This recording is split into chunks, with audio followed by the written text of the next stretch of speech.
আসসালামু আলাইকুম গাইস, আশা করি আপনারা সবাই ভালো আছেন। আলহামদুলিল্লাহ আমিও ভালো আছি। আজকে আমি আপনাদের বুটের ডালের হালুয়া বানিয়ে দেখাবো।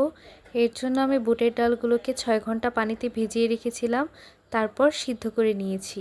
এখন আমি বুটের ডালগুলোকে খুব ভালোভাবে ব্লেন্ড করে নিয়েছি।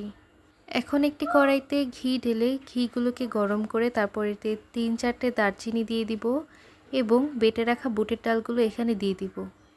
এবার ঘিয়ের সাথে বেটে রাখা বুটের ডালগুলোকে খুব ভালোভাবে ভেজে নিব।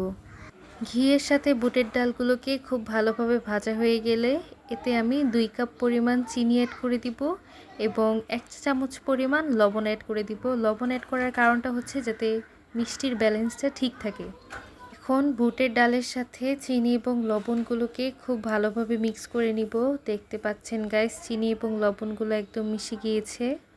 এখন আমি এতে সামান্য ফুড কালার অ্যাড করে দিচ্ছি। ফুড কালার অ্যাড করে দেওয়ার পর আমি এগুলোকে খুব ভালোভাবে মিক্স করে নিব এবং তারপর এতে আরও একটু চিনি দিয়ে দিব। আরও একটু বলতে আরও 1 কাপ পরিমাণ চিনি দিয়ে দিয়েছি, যেহেতু মিষ্টিটা আমার কাছে কম লাগছিল।